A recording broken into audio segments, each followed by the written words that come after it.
आओ तो भैया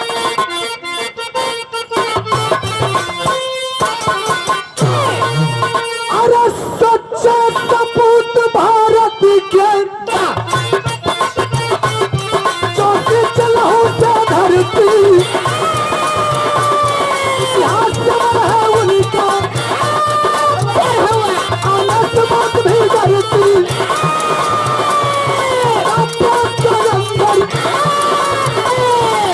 सचला है सारी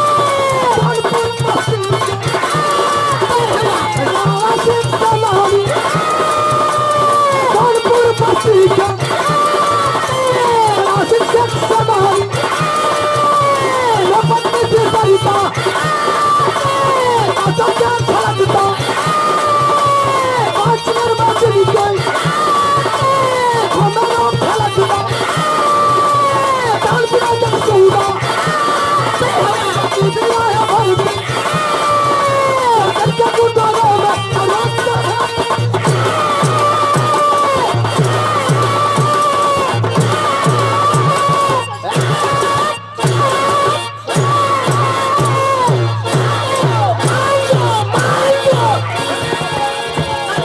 वाले फौजी राणा सिंह जिनकी पत्नी का नाम सरिता देवी भगवान सब कुछ दिले हूँ धन दौलत का कमी ना है कमी खलता तो एक थे औलाद का कमी देखो अगर औलाद है औलादे का खुशी में आज यहाँ विवाह होत बा जन्मदिन मनावल जात बा तो कौनो भी औरत सुहागन बनला के बाद पहला सपना होला माई बने का तो एक थे औलाद बिना उनका जिंदगी का कोठरी अनहार है भैया।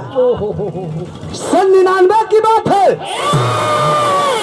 एक रोज फौजी राणा सिंह और उनकी पत्नी सरिता देवी हम बिस्तर है हम बिस्तर माने एक कई पर दोनों प्राणी सुतल हूँ रात का वक्त है औलाद का गम भुला नहीं पा रही है सरिता देवी आंखों से आंसू चल रहे हैं सिसक सिसक करके रो रही है अखियां से आंस चलत भाई बाबू सिसकी रोवाई का आवाज जब फौजी राणा सिंह के कान में गई उठ के बैठ के सवाल करता हूँ सरिता क्या बात है तुम्हारे आंखों में आंसू रो रही हो किसी ने कुछ कहा क्या बात है तो अपन दर्द सरिता देवी अपने पति फौजी राणा सिंह से बतावत थी बिरहा में एक लाइन तर्ज है कौन तर्ज बा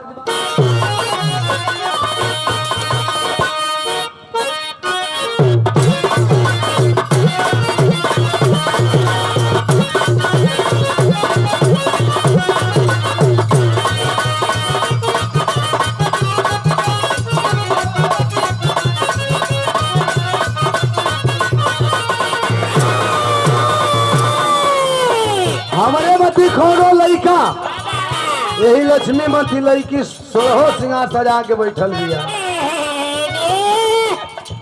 सोरहो सिंगार सजा के बैठल बिया ओकर सिंगार सजावट बजावट देख के लइकवा अनुमान लगावत कहत माने सवाल और जवाब दोनों अपने से करत कहे का कहे अरे सुगनी हो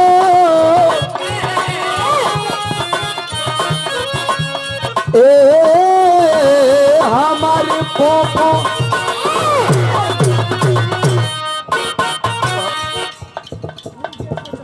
थोड़ा सा बैलुमा उठा दे भाई का दिखाओ तो हमारे पास नहीं है हमारो पास बा के उनके दिखा दिला वो का कहला ठीक है बैलुमा तनिक से बढ़ा दा अब तो हने लोग मरते हमनी का श्रृंगार हुआ फूल है इनके उठा लो ऊपर भैया अपन हल्का सा ऊपर उठा ला अब वो कुल मत खैनी हमनियों को होए कुल लेके आए ले हां चाहिए तेरी गोदामों में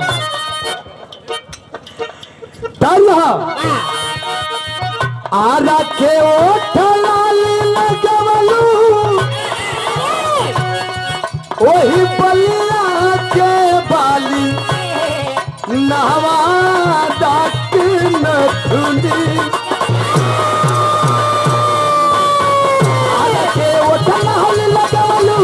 बलिया के बाली नहवा ताके ना धुनी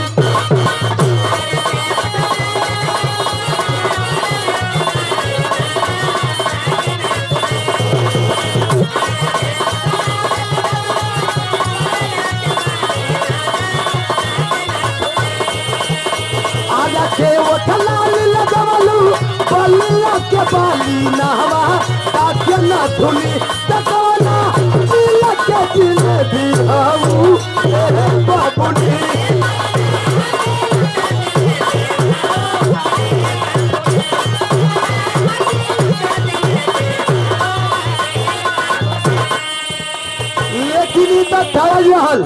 लेकिन फौजी राणा सिंह से सरिता देवी आंख से आंसू चलत बा बिलक बिलक के अपन दर्द बतावत है कैसे आखिया में आस भरी के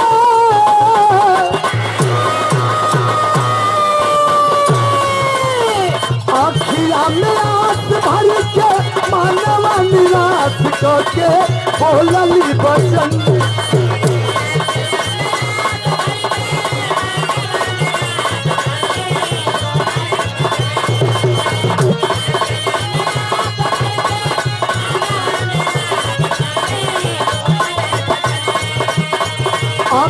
भरी के मानवा निराश करके बोलली बचन एगो लाल बिना सुना सुना लागला भवन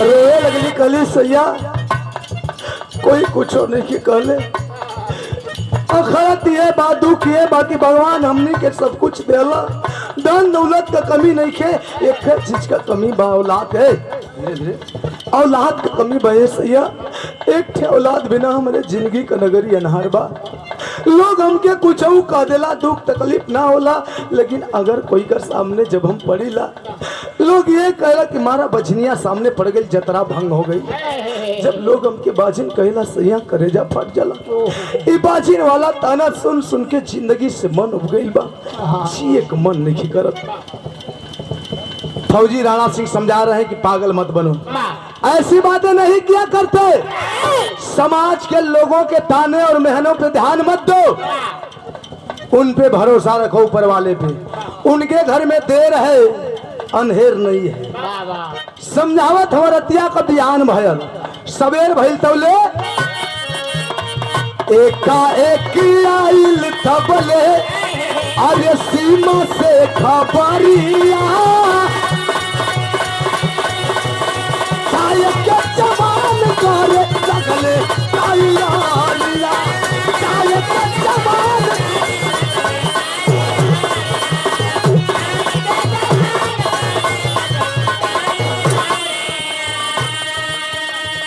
सवेरा भैले समझावत हो कि ऊपर वाले पे भरोसा रखो उनके घर में देर है अंधेर नहीं है तुम्हारा हर सपना साकार किए तो ये भी सपना साकार कर देंगे समझावत हो दूसर का बयान भइल तो ले बॉर्डर से आर्डर आ गई फोन को घंटी घनघना गई कि फौजी राणा सिंह जितनी छुट्टियां काटनी थी तुम काट चुके जो शेष बची है उसे काटने के चक्कर में मत पड़ो फौरन चले आओ क्योंकि कारगिल का जंग छिड़ चुका है फौजी राणा सिंह अपन तर तैयारी दूसर का बयान भइले बना के बेग बस्तर लेके चलल हुआ सरिता देवी सामने खड़ा है आरती उतारत है आंख से आंसू चलत बा बिलक के एक बात खली का हमारा के छोड़ घरे चाहता रनो करी करे सुनले सजन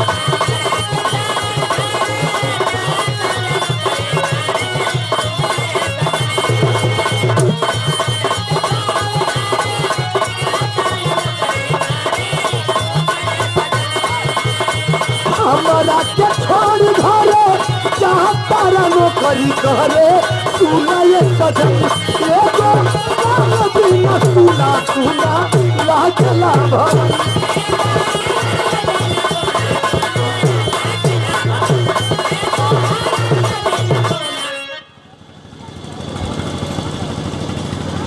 सुशील यादव जेई साहब जिला पंचायत के लड़के बच्चे के यानी लड़के के मौसा है आदरणीय जय साहब जी को से 1000 रुपए का पुरस्कार चरणों में कोटि कोटि प्रणाम सब भैया लोगों के प्रणाम है आशीर्वाद देव सबे सरिता देवी आरती उतारत है आंख से आंसू चलत बा कली सैया हम के ऐसे हालात मेरे हुआ अकेले घरे छोड़ के नौकरी करे जात बानी, हमसे लोगन का बाझीन वाला ताना बर्दाश्त ना हो या मर जाई। फौजी राणा सिंह आंखों के आंसुओं को पोंछते हुए, समझाते हुए धैर्य धरा करके और चले। तो कवि जी भाव लिखते हैं, तर्ज बदल गए।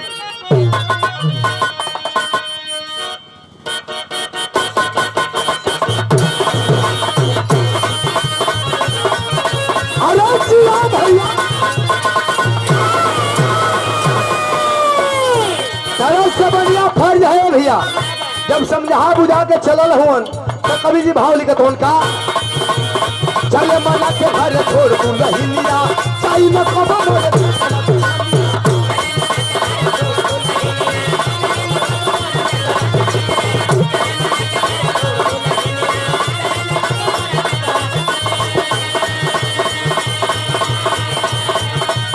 चले मना के घर छोड़ तू रहिया चाई न कबो मोरे बेसवा के बनिया, आज छठी वाला तू दी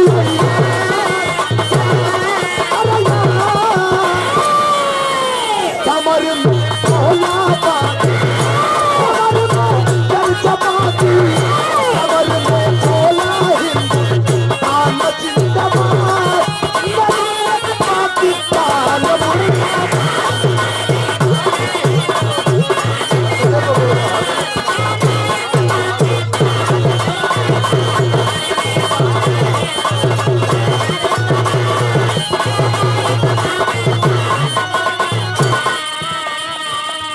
पहुंच गए फौजी राणा सिंह।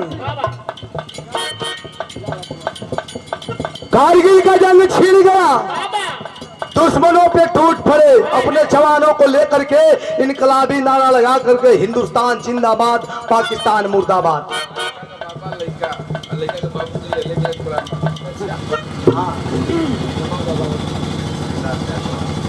श्रीनाथ यादव जकरे नाती का जन्मदिन बा, बाबू का क्या नाम है?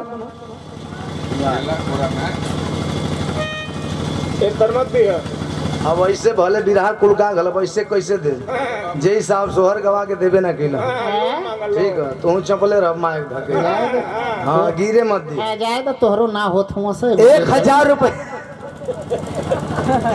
1000 रुपया दे करके बाबू के बाबा श्रीनाथ यादव जी की ओर से, चाचा की ओर से 1000 रुपया चरणों में कोटि कोटि प्रणाम, सब भैया लोगों के प्रणाम है, आशीर्वाद देव सबे। और लड़का तू जइबा तबे अपने बाबू को लगे, जब चाचा का कुछ माल पताई थी वही बता, काहे कि बड़ी सोहर गौनी है हम अजय साहब अपन मुकदमा खारिज करके ले जा। बहुत बहुत धन्यवाद, प्रणाम है। बिना मेहनते का खिलावल चाहत हुआ का तो तुम मेहनत करके खिलाओ तो का पतो हिया के लइका बा तब का मेहनत के लिए 40,000 लगा। ए भैया समझा बुझा करके फौजी राणा सिंह चले हैं, पहुंच गए बॉर्डर पे, इनकलाबी नारा लगा करके घुसवा ले ला लइकवा दे दा। जय साहब जी की ओर से, ये बबुआ के पापा हुए जय साहब, 1000 रुपया दे करके स्वागत किए, चरणों में कोट कोटि प्रणाम। और ये बबुआ के नाम पे, जय साहब के नाम पर, अब बबुआ के बाबा के नाम पे तनी आप लोग ताली बजा दी। बहुत बहुत धन्यवाद, आशीर्वाद देव सभी। कारगिल का जंग छिड़ चुका है, दोनों तरफ से गोली बमबारी चल रही है, पोजीशन क्या है, हमारे जवानों का जुनून कैसा है बॉर्डर पे, सीमा पर शेरावा दहाड़ है लकड़ी के, चंगी जवानी चोला दिलावा में भरी के,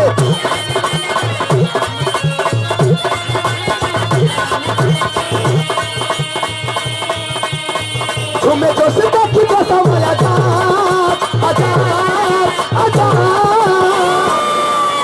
कमर में बोला बाजी, कमर में गमछा बाजी, कमर में बोला हिंदुस्तान जिंदाबाद, नारायण पाकिस्तान मुर्दा।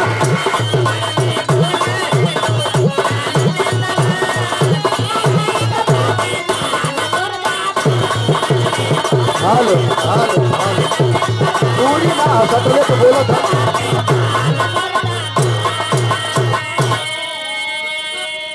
देख ला मशीनिया से कुछ बड़ा था एकदम सटे के परत भैया हवो ले कुछ भागत था तुम्हार दोस्त ना लेकिन कुछ हेल्प करा हालो हालो हालो छोड़ दा ए भैया कारगिल का जंग धुआंधार चल रहा था लेकिन कहल जरा कारगिल का लड़ाई लगभग 2 महीना 65 दिन ठेल ठाल के 3 महीना का आसपास चलल लेकिन जब कारगिल की लड़ाई समाप्त हुई तो परिणाम क्या निकला कभी जी विदेशिया का भाव लिखता हूं कैसे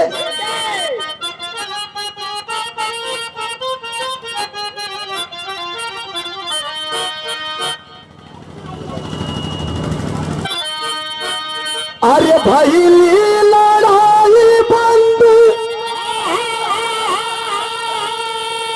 अरे जीतल मर देसावा हो अरे कारगिल पे झंडा फहरा रवले जावाना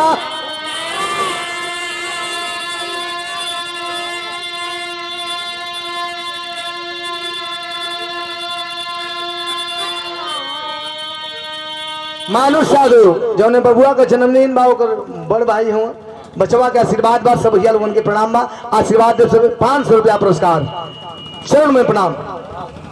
जब कारगिल की लड़ाई समाप्त हुई तो हमारे देश के जवान विजय हासिल किए। एक खुशखबरी है एक खुशखबरी और है कि जौने रतिया सरिता देवी अपने पति फौजी राणा सिंह से औलाद का दुख बतावत रहली शायद भगवान सुन ले आज पेट से है माई बने वाली है तो माई बने का खुशखबरी चिट्ठी में लिख के और बॉर्डर पर बैठा देली। भगवान जाने सरिता देवी की मां बनने वाली खुशखबरी वाली चिट्ठी बॉर्डर तक पहुंची कि नहीं पहुंची लेकिन बॉर्डर से खबर घर पे आ गई क्या कि राणा सिंह शहीद भइले अरे लाश के न पता चलल अरे सीमा से खबर आई बड़ी से नायाना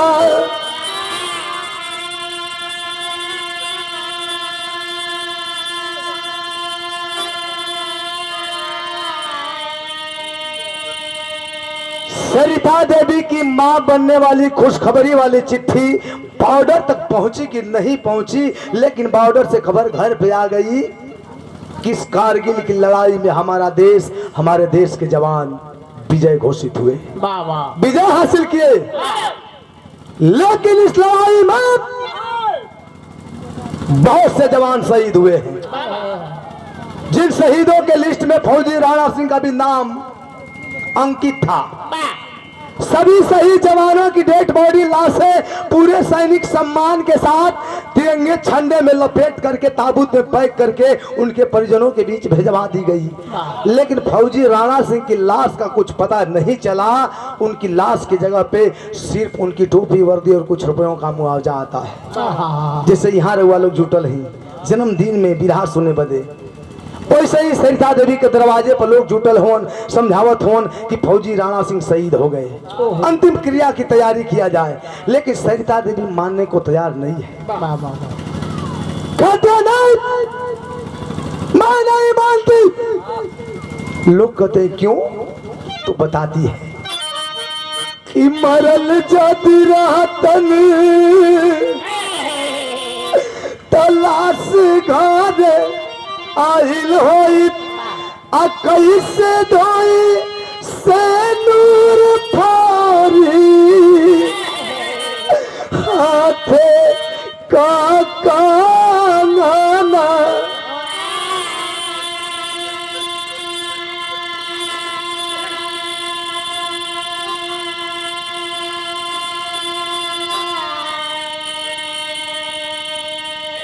कहते कि नहीं मैं नहीं मानती नहीं मानती इस टोपी वर्दी और रुपयों के मुआवजे को। अगर मेरे पति शहीद हुए होते तो उनकी लाश भी घर आई होती जैसे कि सभी शहीदों की लाशें उनके परिजनों के बीच भिजवाई गई है। और जब तक सिद्ध नहीं हो जाता ना मैं अपने मांग का सिंदूर मिटाऊंगी और ना ही हाथों की चूड़ियां फोड़ूंगी और ना ही अपने पति की तिरही करूंगी।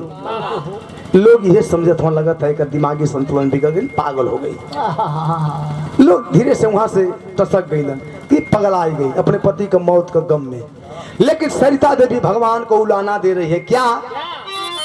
अरे खुशी आवे से पहले अरे दुख का गोइल, अरे आए हो विधाता कई तन तोहरे विधानवा।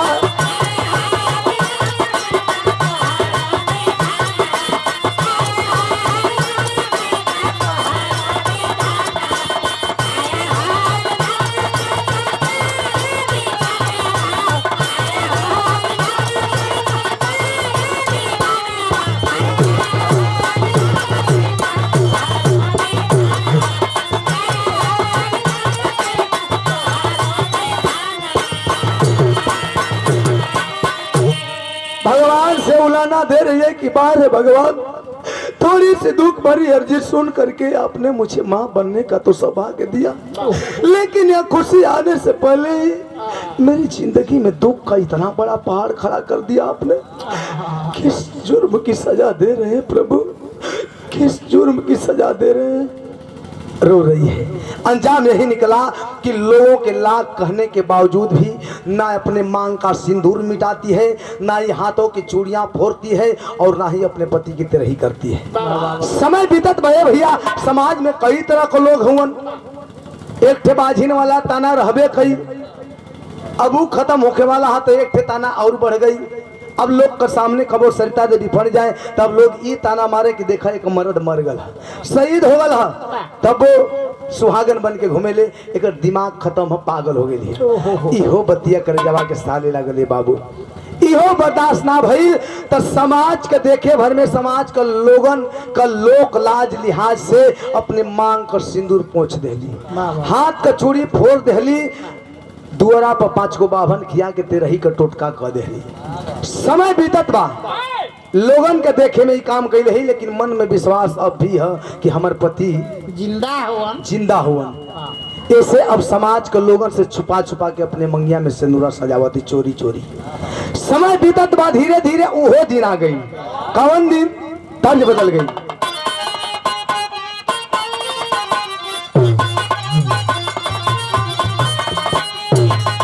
माई बहिन लगावेली, अरे गंगा माई के अरे ऊंची अरारियानु हो, ऊपर बैठा भगवान। लेकिन समय बीतत बा, हो दिन आ गल। कौन दिन? अरे धीरे धीरे अरे बीताली समाइलानु हो, आ गोदिया भइली गुलजार। समय बीतत गई, धीरे धीरे उहो दिन आ गई, प्रसव पीड़ा भइल, बच्चा पैदा भइलन जुड़वा। तब जुड़वा बेटा बेटी देखी जुड़ायल नया नवा, अभी भाभी साल दोनों अनमोल रतनवा।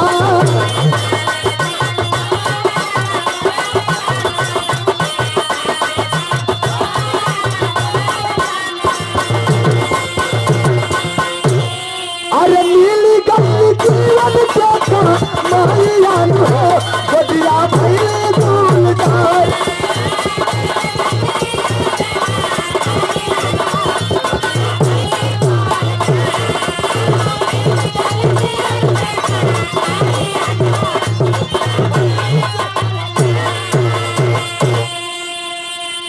समय अनुसार प्रसव पीड़ा भइल, जुड़वा बच्चा पैदा भइलन, जौना में एक ठे बेटा है एक ठे बिटिया है। बिटिया का नाम विभा, बेटवा का नाम विशाल रखल गई। धीरे धीरे लड़का लड़की सयान हो गिलन, बियाह शादी लायक। समय अनुसार एक रोज सवेरे के बाद बा भोर ही का निकलल है जौन विशाल है, खेले कूदे खाती फील्ड में, खेल मैदान में खेल कूद के जब आयल है 9-10 बजे तेज धूप निकल गई, सूर्य भगवान टहकार निकल गई।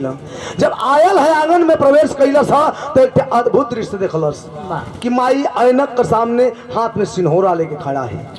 देखलस कि माई के हाथ में सिन्होरा, मन में शंका भइल, धीरे से दरवाजा के पीछे छुप गल कि माई सिन्होरा काहे के ले ले। जब छुप के देखा था तो माई सरिता देवी दाएं बाएं आगे पीछे ताक के चोरी से मंगिया में सिंदूरा झप से सजा के अलग से सिंदूरवा चुरवा दे। जब यह दृश्य देखा विशाल आँख खोला और उसी समय तुरंत घर से बाहर निकल गया। उसी समय का निकला फिर आता है 9-10 बजे रात को, उदास चेहरा है, आंख में आंसू छलछलाया। सब कोई खा पी के ठीक है, करे आगे खाना का थाली रखाई, पानी रखाई, न खात बा न पानी पियत बा। अपने बेटवा का उदास चेहरा देख के माई सरिता देवी कहली, बेटा कैसा उदास हुआ बेटा, कोई कुछ कहला सका, कोनो दिक्कत बा? बिलख पड़ा, कहा कि नहीं माँ, किसी ने कुछ नहीं कहा, एक सवाल है जो मेरे दिल पे बोझ बना हुआ है और जब तक इस सवाल का जवाब नहीं मिल जाता ना मैं खाना खाऊंगा और ना ही पानी पीऊंगा, और इस सवाल का जवाब सिर्फ तू दे सकती है। माई कही, अरे पगला, कैसा सवाल है जो हमने बेटवा के परेशान के लिए पूछ। एक ही वाक्य में कहलस कि माई हमारे बाबूजी कहाँ बड़ा। माई कहली कि अरे पगला दिले, हर बात जान के अनजान बने ले। कहलस कि नहीं माई, पागल तो पहले रनी, आजे तो होश में आई बानी, और तोहके वही सिंदूर के कसम जवन सिंदूरा ये समाज के लोगन से छुपा के, हमनी से छुपा के अपने मंगिया में सजावेलू। इस सिंदूर यह साबित करता कि हमारे बाबूजी जिंदा बाड़न, और जिंदा बाड़न तो कहाँ बाड़न, और नहीं तो माई तो हर कहीं नाजायज संबंध बा। जब इतनी बतिया सुनी माई के करे जवाब फाट गई। खाली आई होलाल, अरे अपने माई पे इतना गंदा लाछन मत लगाओ रे बेटा, तो माई इतना नीचे गिरल कि इतना नीच हरकत करी। रोने लगा। विशाल कहा कि माँ मेरा ऐसा इरादा नहीं था कि तेरे दिल को ठेस पहुंचाऊं, लेकिन क्या करूं, मजबूर हूं माँ, और तेरे आंखों के आंसू मेरे सवाल के जवाब नहीं मिले। जवाब तो तुझे देना पड़ेगा, वरना मैं ना खाना खाऊंगा और ना ही पानी पीऊंगा। जिद ही आई गल।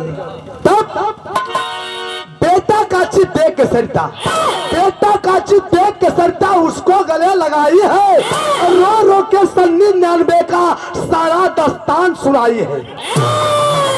कहते बेटा सुन, बताना तो नहीं चाहती थी, लेकिन तूने मुझे सिंदूर की कसम दे दिया तो 99 की बात है।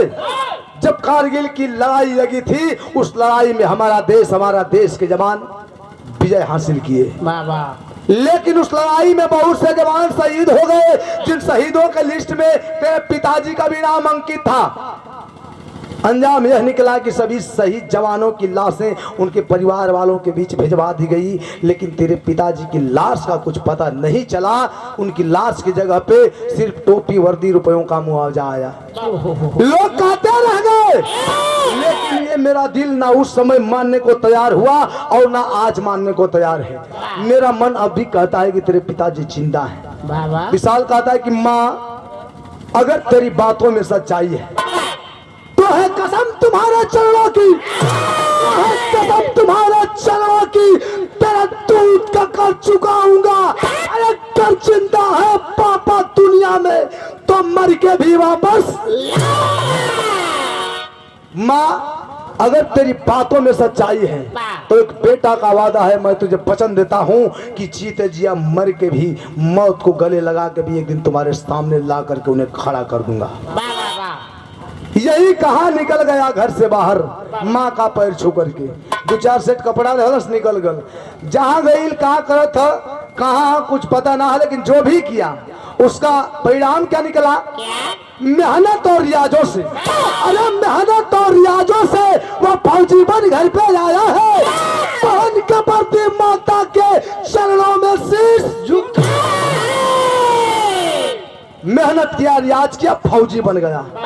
ट्रेनिंग बिताया, ट्रेनिंग जब बीते ले तो कुछ लंबा छुट्टी मिले ले हाँ। वही छुट्टी में घरे अइला टोपी वर्दी पहिर लही फौजी विशाल बेग बस्तर ले लही सोहर के माई का गोड़ धरे करत हो निहुर ले तो ले माई आगे बढ़ के धधा के अपने सीना से बेटवा के लगा के चुमे चाटे लगली लीलार चुमत है चेहरा चुमत है ऐ ते कपार सुहरा के प्यार दुलार करत है आशीर्वाद का देत है तर्ज बदल गई।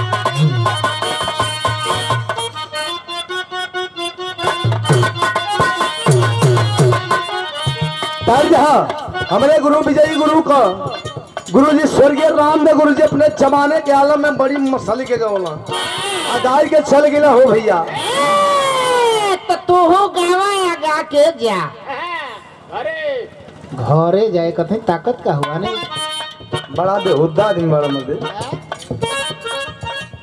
कैसे गावे भैया कि हम गावा नवा नहीं जा अरे हम गावा नवा नहीं जो कहे रे तो कहे कि नई नई प्रीत लगल यही रनवा नई नई प्रीत लगल यही रनवा हम गावा नवा नहीं जा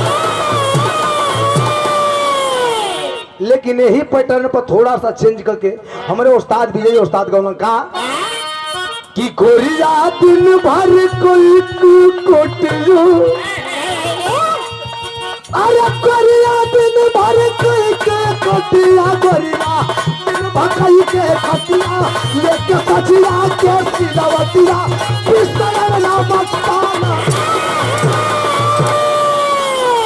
लेकिन यही पर हम बदल के एकरा पर हम चढ़ के गौली चढ़ के पर चढ़ के विजयी पर हाँ। ये दुनिया पर आज का जनरेशन के हिसाब से कहा कि कवन जिला के बारू नमूनो कवन जिला के बारू नमूना के बने जन के लगवलो चूना मोबाइल नंबर बता दो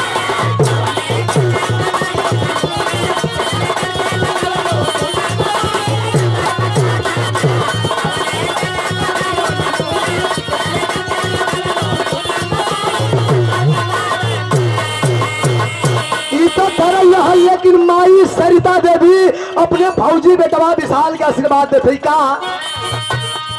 अरे जगमग जगमग तारे दिलों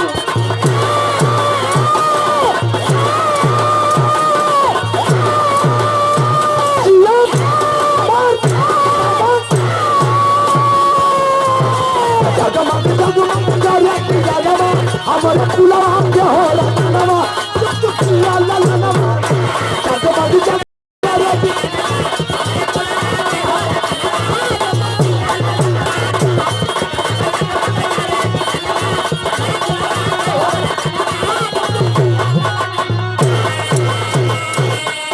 माई आशीर्वाद थी कि बेटा चुक चुक जिया अगर भगवान कोई के औलाद तो हमारे बेटवा जैसन जौन के अपने गांव जवारीना पूरे देश का नाम रोशन कैले ट्रेनिंग वाली छुट्टी खूब मौज मस्ती में बीतत बा धीरे धीरे धीरे धीरे छुट्टी खत्म पहली बार ड्यूटी ज्वाइन करे जब चला हुआ तैयारी बना के अंगना में बहनिया विभाग खड़ा बा आरती का थाल लेके आंख छछलातिया एकदम आंसू चलता निगाह पड़ल फौजी विशाल का कला रे अरे पगली तू रोत है अरे हम तो भुलाइए गई तोरे खातिर एक सरप्राइज है बहनिया कलश के कैसन सरप्राइज भैया तो कहे कि आप की बार जब छुट्टी लेके अरे घर वापस हम आई अरे सहनाई बजवा के दुआरे टोली में तू बिठाई कैसे मरी से भागो सदावा कैसे मरी से मुलो लगाना कैसे मरी से भागो सदावा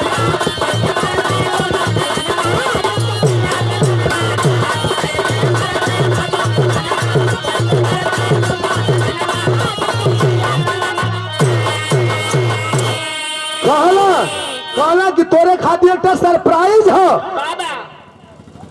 कि अगली बार जब हम छुट्टी लेके आई शांत गोवर्धन अगली बार जब हम छुट्टी लेके आई तो तोर धूमधाम से बियाह करब। तोर बियाह ठीक कर दिले हैं, वो लड़का फौजी है और अपने हाथे से दुल्हन का जोड़ा सजा के अपने मजबूत कंधा का सहारा देके तो के डोली में बैठा के तोरे ससुराल विदा कर दे। प्यार में कह दो कि बड़ा हमारे घर का ना जियान कैली, अब बड़ा जल्दी तो के घरे से दूसरे घरे खेदब। समझा बुझा के जब घरे से बहरी निकलो है विदाई लेके, दुआरी से 100-150 मीटर दूरे गयल तो एक थे जवन दुआरी में बगल वाला चौकट का बाजू होला, माई पकड़ के खड़ा है, दूसर का बहनिया सहारा लेके अपने फौजी भैया के बहनिया देखा है अपने फौजी बेटवा के माई, और यह अनुमान लगाओ थी का तेरी भाव। अरे पिताई चक्र खून में भरल, पिताई चक्र खून में भरल, गर्दन कट जाए रण में नासी छुड़ाई।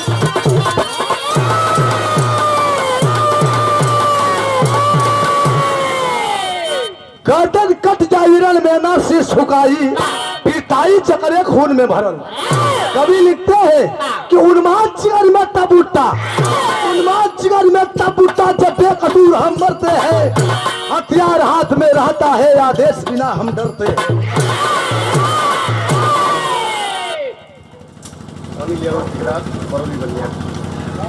बरौली बलिया से अनिल यादव ठेकेदार साहब। ए भाव पे 100 रुपया सुंदर पुष्पहार भैया के प्रणाम, सब भैया लोगों के प्रणाम। एक फौजी का दिल बोलता है कि सरकार वतन की सलामती के लिए हमारे हाथों में हथियार तो देती है, लेकिन अफसोस खामियाजा यह भुगतना पड़ता है कि सामने से दुश्मन गोलीबारी करे, बमबारी करे, पत्थरबाजी करे, क्यों न दुश्मन की गोली आकर के हमारे सीने को छलनी कर जाए, लेकिन उसका जवाब देना तो दूर की बात है। एक छुचिया फायरिंग करे खाती भी आदेश लेवे के पड़ेला, एक गोली का हिसाब देना पड़ता है साहब। एक फौजी कहता है कि लोग हमें शेर कहते हैं, लेकिन शेर की उपमा हमें गाली देते क्यों? क्योंकि शेर कभी बंधन पसंद नहीं करता। लेकिन फौजी विशाल का पहली पोस्टिंग कहाँ भाई? पहली पोस्टिंग गया रजौरी, पहली पोस्टिंग गया रजौरी, सर पे खतरा का साया है, ड्यूटी करते मिला हरिंदर उसको गले लगाया है। पहली पोस्टिंग रजौरी के पहाड़ी में, पहले से कुछ दिन पहले से उसकी भी नई ज्वाइनिंग थी। फौजी हरिंदर से मुलाकात हुई। फौजी हरिंदर कौन था? जिस फौजी जवान से अपनी बहन की शादी तय किया था। फौजी विशाल उसका होने वाला बहनोई था फौजी हरिंदर। हाल चाल हो लगल कि मेरे दोस्त मेरे यार यहाँ का हालात सब ठीक ठाक, कोई दिक्कत परेशानी कहाँ कुछ ठीक नहीं है।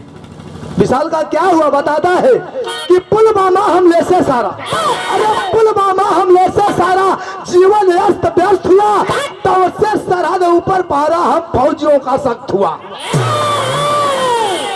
ब्रिजेश यादव 100 रुपया पुरस्कार भैया के प्रणाम, सब भैया लोगों के प्रणाम। का कुछ ठीक नहीं है, जब से पुलवामा हमला हुआ है तब से माहौल बिगड़ा चला आ रहा है, कुछ ठीक नहीं है। हर 1-2 दिन पे तो 4 आतंकवादी मारे जाते हैं, 1-2 फौजी शहीद हो जाते हैं।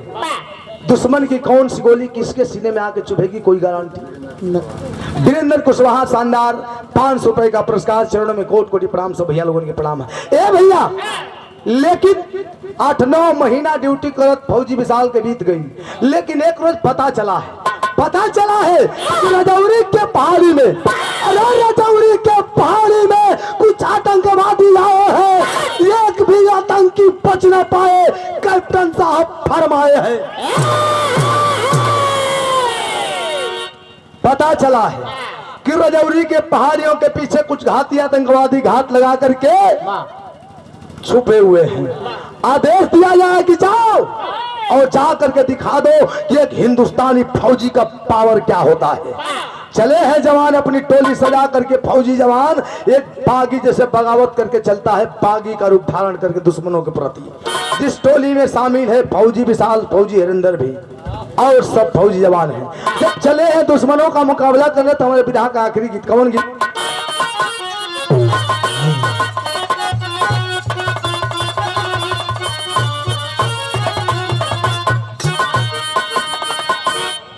आजादी के दीवाने बाबू नेता सुभाष चंद्र बोस, जिन्हें लोगों से कहे थे कि तुम मुझे खून दो और मैं तुम्हें आजादी दूंगा। आजादी दूंगा। रहलन तो बड़ा गरम दल का नेता, लेकिन बड़ी विनम्रता से हर लोगन से देश खातिर मांग कैले रह का ये कहलन, अरे मैया हो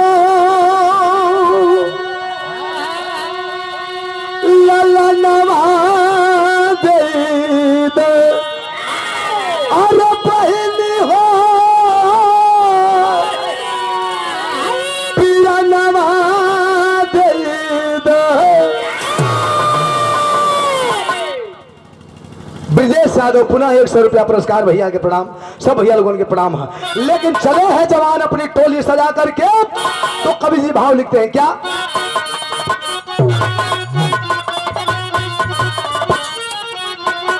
अरे कर जय नो जवान बाबागी,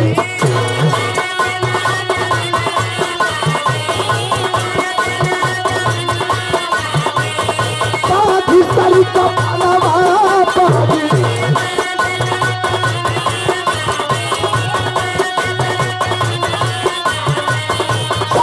चाल गई है भला, चाल गई है भला ही, चाल गई है भला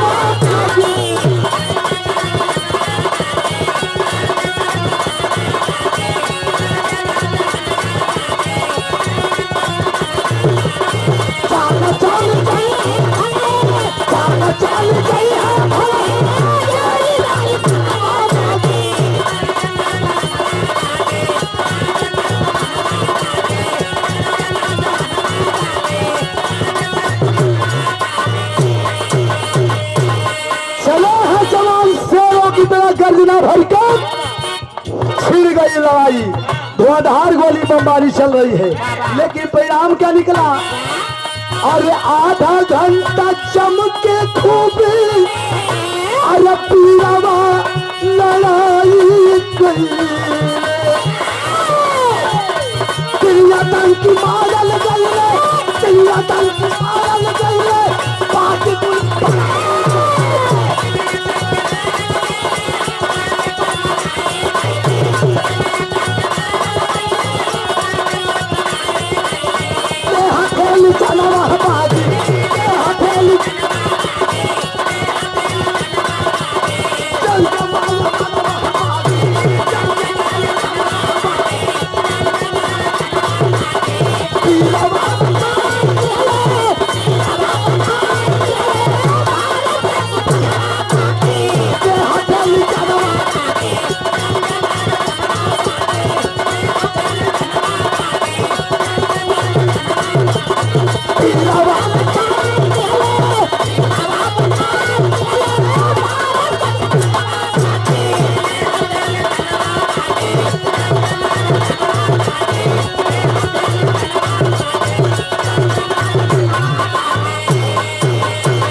आधे घंटे तक धुआंधार लड़ाई चली।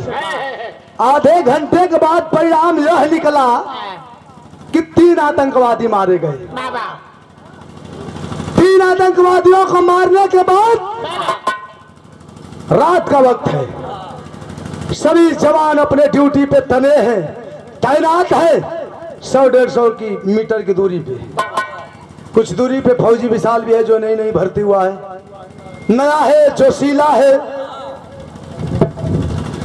सोचा था कुल जवान एकदम 3 आतंकवादी के मार के एकदम सीना टाइट कर ऐसे ही पहरा पर खड़ा हूँ, लेकिन तन की ओवर टाइट है, ऐसे टाइट हल्ले के हथियार ऐसे। सोचा था कि अगर कोई साला दुश्मन सामने पड़ जाए, अभी तो 3 आतंकवादी के पहले मोर्चा में रही, माने भले कहू के मरले है या ना मरले, कोनो गारंटी ना है, भले दूसरे कुल मरले हो, लेकिन अपने गिना तक खाली कि पहले ही मुठभेड़ में 3 जानी के मरली, खूब एकदम टाइट है। पाकिस्तानियन के इशारा करता, आप पाकिस्तान वालों कान खोल करके सुन लो, अभी तो सिर्फ ट्रेलर था, अभी तो सिर्फ ट्रेलर था, जिस दिन हम पूरी पिक्चर दिखा देंगे उसी दिन तुम्हारी गड़िया फाट जाएगी। अरे चुतिया पाकिस्तान और के कथी मरते तोहके तोरे कहो हरिया कौन हाथ देखो आ तबे हर बैठल नहीं त के तोहरे डायरी में यह कुल शब्द है गजब बुहर बला कहीं का। अरे अबे मिल जीता सब तबे रेल के चली थी ये गोबराहा कॉलेज में पढ़ ले। अरे भेंट करा के देख भा ए भैया कहा था कि अभी तो सिर्फ ट्रेलर था, जिस दिन हम पूरी पिक्चर दिखा देंगे पूरे वर्ल्ड के नक्शे से नाम और निशान मिट जाएगा, नजर नहीं आओगे। पहरे पे खड़ा है फौजी विशाल बुलंद हौसला के साथ। तो कवि जी पापड़ का भाव लिखता हूँ कैसे। अरे खड़ा विशाल सरहद पे बन रखा वाला हिम्मत वाला हो, चाहे गले में दुश्मन का माला हिम्मत वाला।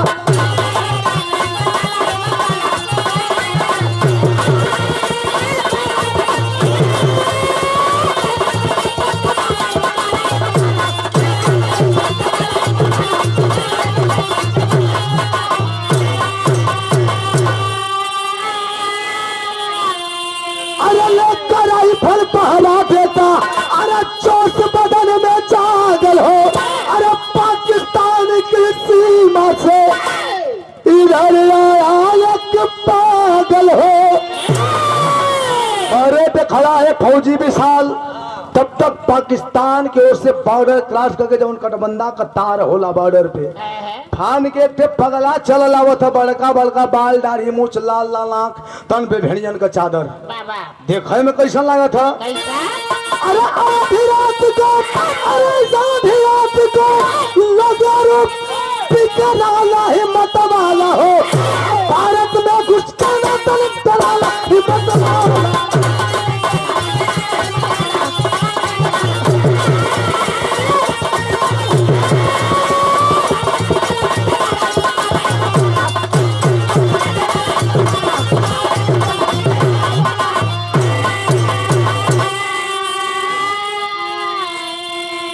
और पुनः ब्रिजेश यादव भैया को ओर से पुनः हजारों रुपए का पुरस्कार, स्वर्ण में कोट कोटि प्रणाम सब भैया लोगों के प्रणाम। हाँ आशीर्वाद देव सभी।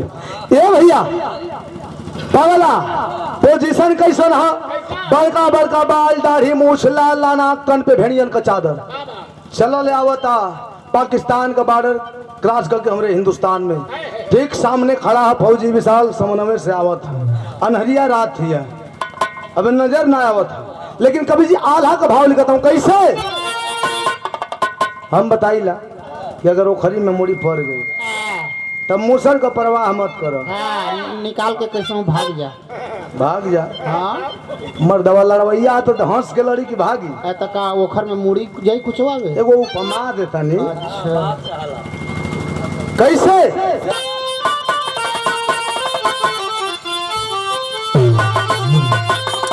अरे धन्यवाद मिला जग में, अरे मानो के जन्मवा, धन्य हुए जीवन राखे पेशवा करता।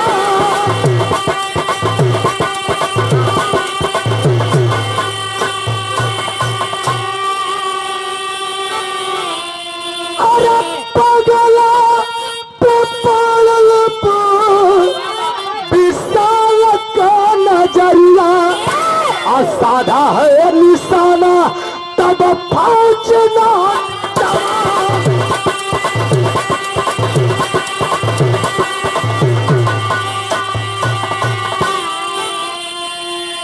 पगला चला लावत है भैया, तौले आवाज देता है खबरदार रुक जा वही, अगर एक भी कदम आगे बढ़ाया तो सारी की सारी गोलियां तुम्हारे बदन में उतार दूंगा। बाबा एकदम शेर जैसे गरज के हैं? आवाज देता फौजी विशाल। लेकिन पगला का पोजीशन कहा, अरे जिए मरे के पारा रहना ये तनिको, निकले जुबा से खाली चाहे हिंदुस्तान।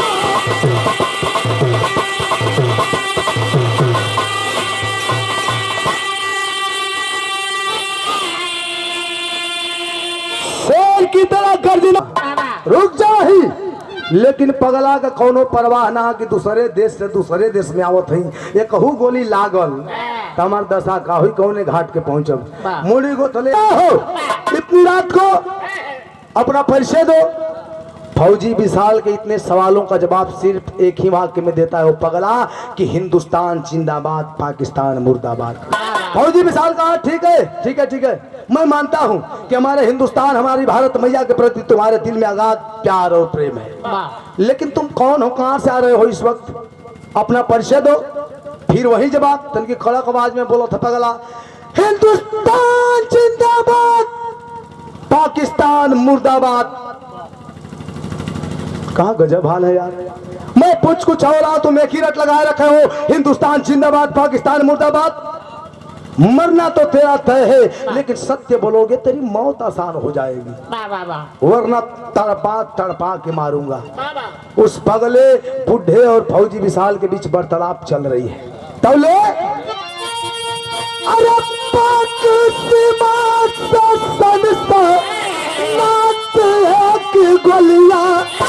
सीना में विशाल के लगा छूटल जा।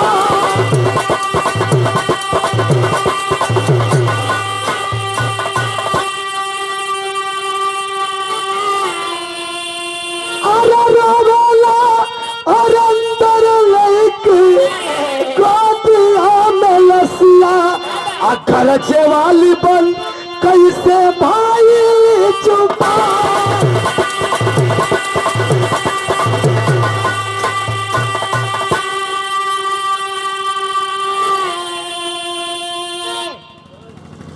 पगले बुढ़े और फौजी विशाल के बीच वार्तालाप चल रही है। तब तक पाकिस्तान की ओर से सनसनाती हुई एक गोली आकर के फौजी विशाल के सीने में चुभ गई, धराशायी होकर के गिर गया। कुछ पल के बाद अपने प्राण न्यौछावर कर देता है, अपने आप को समर्पित कर देता है भारत मैया के आंचल में। थोड़ी दूर पे फौजी हरिंदर था जो उसका होने वाला बहनोई था, दौड़ करके आ गया, गोद में लाश लेकर के तड़पने लगा, बिलखने लगा कि मेरे दोस्त, मेरे भाई। शेर जैसी गरजने वाली आवाज आज एक दुश्मन की गोली लगने से खामोश पड़ी है। क्या होगा मेरे दोस्त जो हमने सपने सजाए थे, क्या होगा उन अरमानों को जो हम दोनों ने मिल करके अपने दिल में सजाया था। इतने में सारे फौजी जवान इकट्ठे हुए, शहीद विशाल की लाश और उस पगले को भी साथ साथ में अपने कस्टडी में लेकर के साहब जी के पास गए। पूछताछ होने लगी, फौजी हरिंदर रोने लगा, बताता है कि साहब जी आज से ठीक 2 दिन बाद इस सही जवान की बहन से मेरी शादी होने वाली है। कल हमें जाना भी था, हम दोनों ने साथ में छुट्टियां अप्लाई किए थे, अर्जी मंजूर हो गई थी। कल हम दोनों को जाना था और आज ये समझ नहीं पा रहे कि क्या होगा, कैसे होगा। लेकिन सारे हालात को मद्देनजर रखते हुए सोचने समझने के बाद फैसला यह लिया गया कि फौजी हरिंदर को भेज दिया गया कि तुम जाओ, अपने घर जाओ, अपनी शादी की तुम तैयारी करो। और इधर फौजी विशाल की लाश लेकर के 4-5 जवान पूरे सैनिक सम्मान के साथ तिरंगे झंडे में लपेट करके ताबूत में पैक करके लेकर के चले हैं उसके घर की ओर। तो कवि जी भाव लिखते हैं, सदर भाव।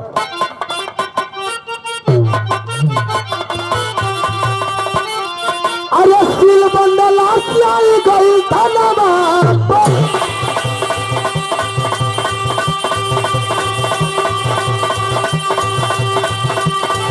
अरे कोई बबुलावा के प्रधान,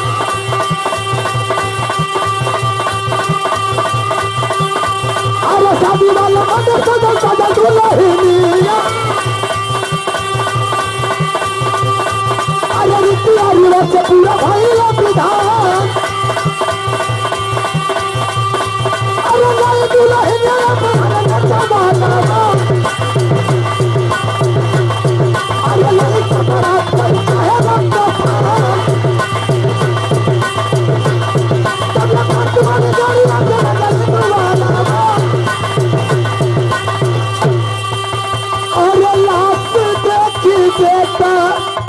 के करे चला गल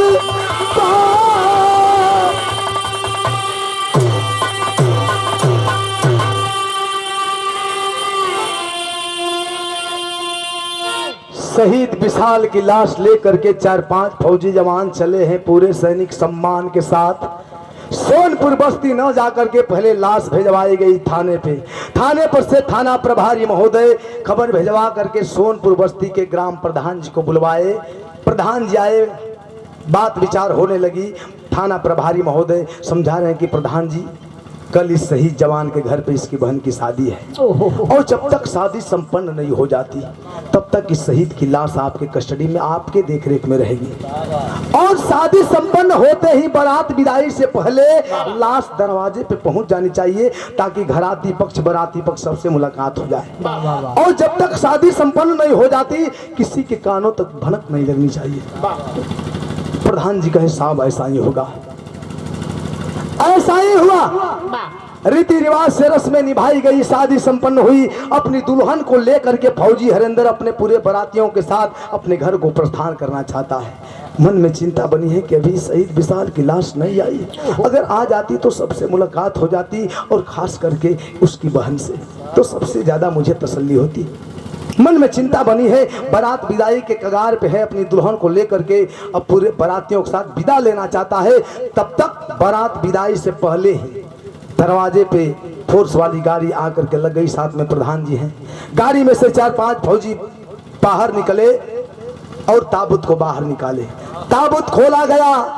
तिरंगे झंडे का जो कफन था चेहरे के सामने से हटाया गया। जब लोग देखे हैं कि इस घर के लोगों को पता चला है कि इस घर के कमासुत इकलौते बेटे की लाश आई है, सबका कलेजा मुंह को आ गया। हे बाबू, भगवान के लोग उलाना देते हो कि बाहर प्रभु क्या करिश्मा है तेरी।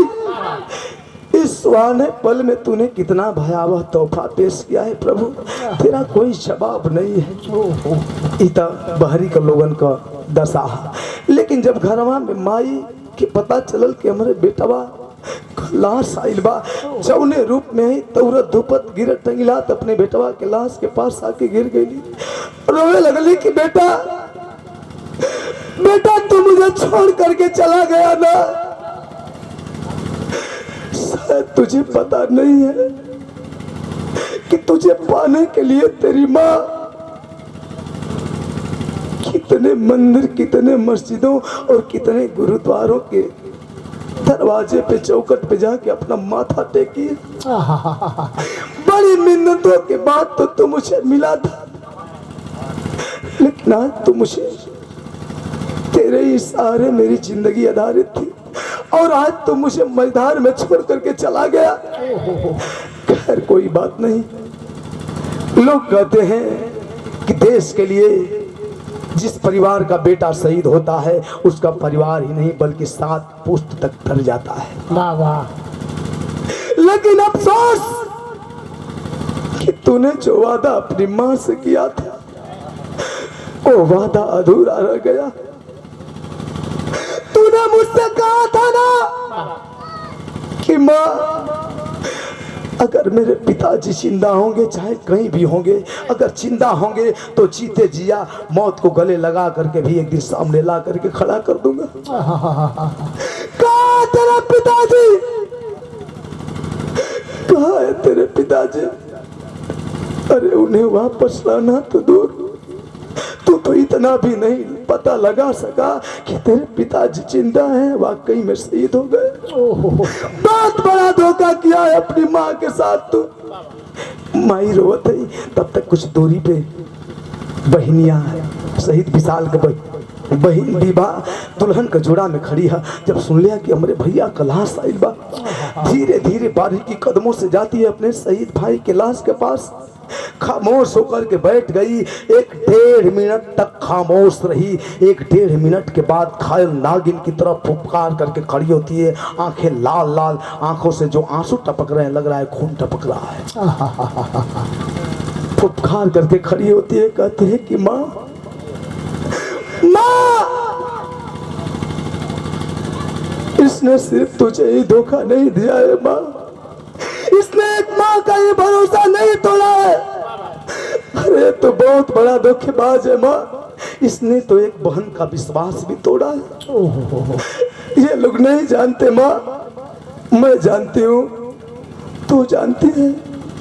जब मैं पहले दिन ड्यूटी ज्वाइन करने जा रहा था तो तेरे सामने मुझे वचन दिया था कि जब अगली बार छुट्टी आऊंगा तो धूमधाम से तेरी शादी रचाऊंगा और अपने हाथों से दुल्हन का जोड़ा सजा करके तुझे डोली में बिठा करके मजबूत कंधे का सहारा दे करके डोली में बिठाऊंगा और तेरे ससुराल विदा करूंगा।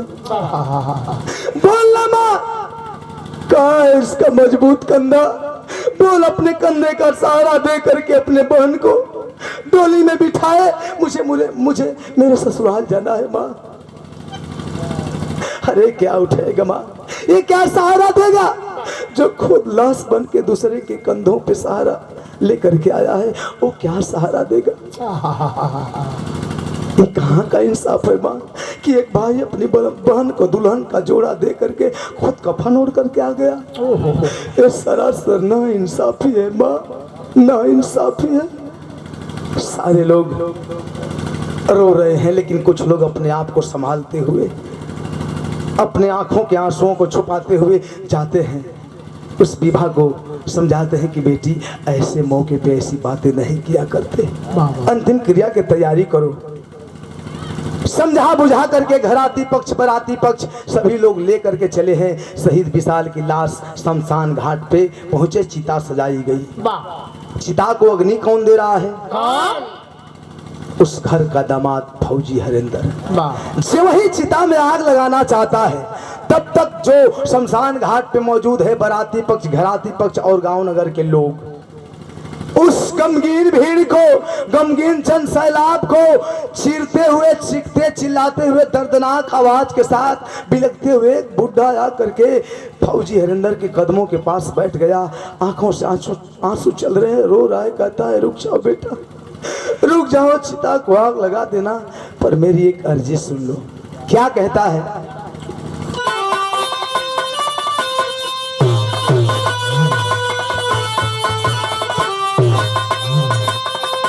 कहता है, अरे बोलल बुढ़ावा सलकत बा आके सनीरवा,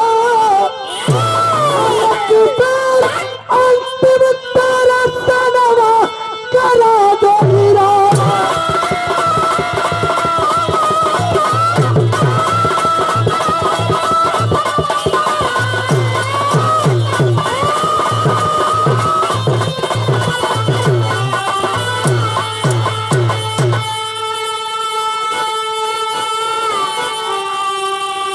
कहता है कि रुक जाओ बेटा, इस चिता को अग्नि लगाने से पहले बस एक बार इस सही जवान का चेहरा मुझे दिखा दो, फिर उसके बाद चला देना। अर्जी मंजूर करके चेहरे के सामने से 2-4-5 लकड़ियां हटाई गई, चेहरा सामने हुआ, खड़ा हो गया वो बुढ़ा, आंखों से आंसू चल रहे हैं, रो रहा है। कहता है क्या? कहिया पैदा भइला, कहिया बनला फौजिया, हमारा चलते बेटा तोहर भइली मौतिया। बेटा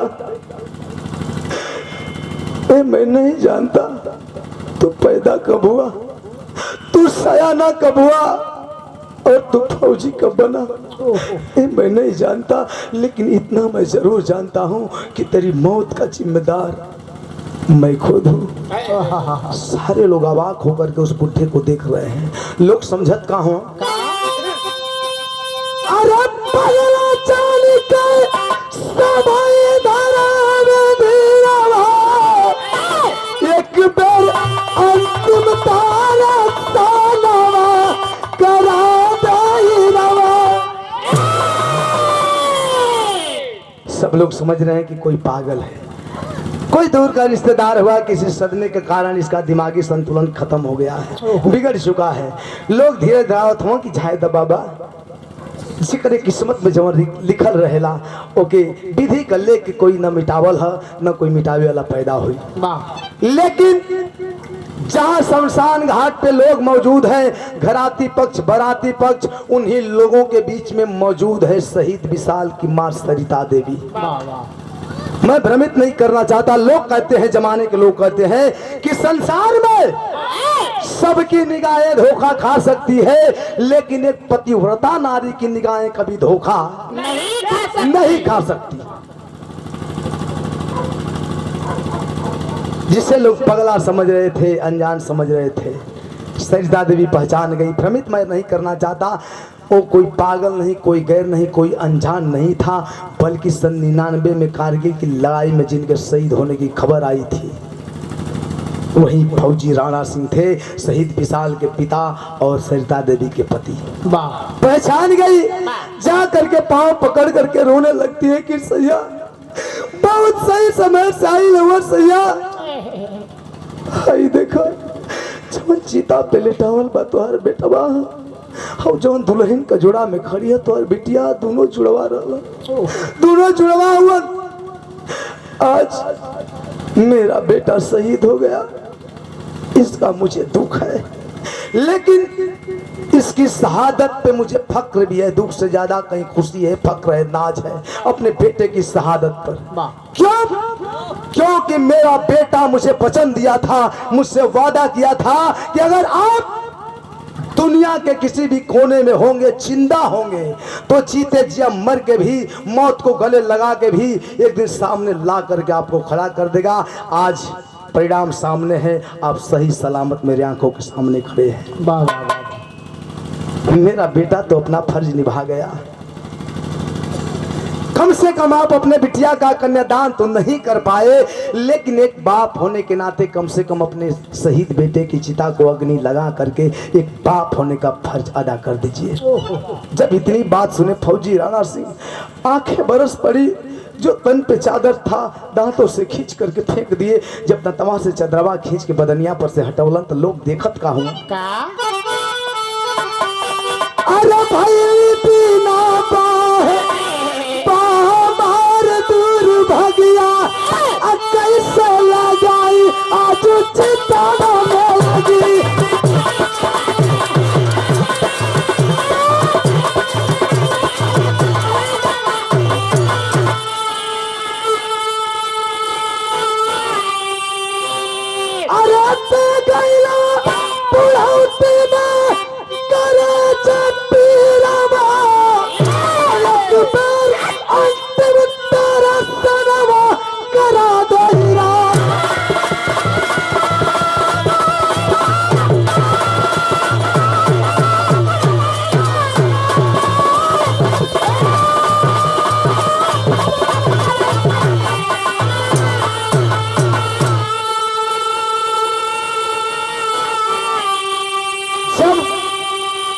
सरिता देवी कहती है कि अपने शहीद बेटे की चिता को अग्नि दे करके एक बाप होने का फर्ज अदा कर दीजिए। फौजी राणा सिंह की आंखें बरस पड़ी, तन पर से जो चादर था दांतों से खींच करके जब हटाते हैं तो लोग ये देखत हो भैया कि पाकिस्तान वाला दोनों बहिया काट ले हुए रो रहे फौजी राणा सिंह की सरिता। जमाने के लोग कहते हैं कि दुनिया का कोई भी बाप हो, कितना बड़ा दान धर्म कर ले, लेकिन जब तक कन्यादान नहीं करता उसका जीवन सफल नहीं होता है। वाह वाह वाह। उसकी जान पवित्र नहीं होती है। मैं तो अभागा बाप हूँ कि जीते जी ना ही अपने बिटिया का कन्यादान कर सका और ना ही अपने शहीद बेटे की चिता को अग्नि दे सकता। दिल में आह उठत रह गिले भैया। लोगन का आंख से आंसू चलत बा, करेजा लगत फाट के फेंका जाई। लोग का आंख सावन भादो को बरसात जैसन बरसतिया। भगवान के लोग उनाना देते हो कि बाहर भगवान, क्या यही है, यही है एक फौजी का जिंदगी? क्या एक फौजी के जिंदगी में, जीवन में इतना कठिन कष्टमय संघर्ष? एक शहीद का दर्द हम समझते हैं, आप समझते हैं, लेकिन अफसोस कि एक शहीद और शहीद के परिवार का दर्द ये राजनेता नहीं समझते हैं, जिन्हें हम सबसे ऊंची गद्दी पे राजा बना करके बिठाते हैं। वाह वाह वाह। इसका कारण एक ही होगा।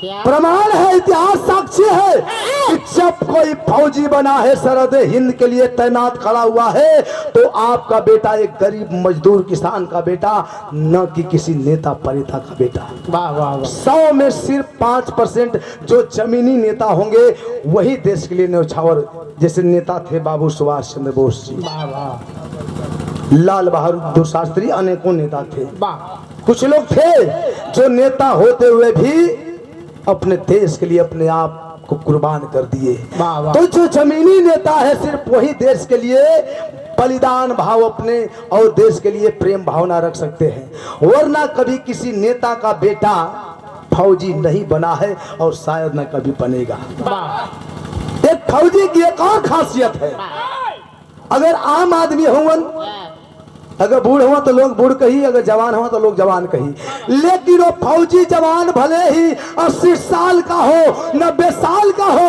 लेकिन जब भी हम और आप कहेंगे तो उसे सिर्फ और सिर्फ क्या कहेंगे? फौजी जवान। जवान। एक बूढ़े फौजी को भी हम जवान कह करके संबोधित करते हैं। ये है एक फौजी की जिंदगी और उसकी खासियत, क्वालिटी। तो एक फौजी भाई के प्रति थोड़ा भी आपके दिल में सम्मान है तो आप लोग एक फौजी के सम्मान में जोरदार तालियों से स्वागत कर दीजिए।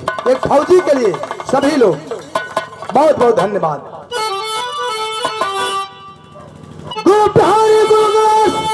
राम खिलावन साथे, अरे कहे राम चंद का, अरे मुसाफिर कभी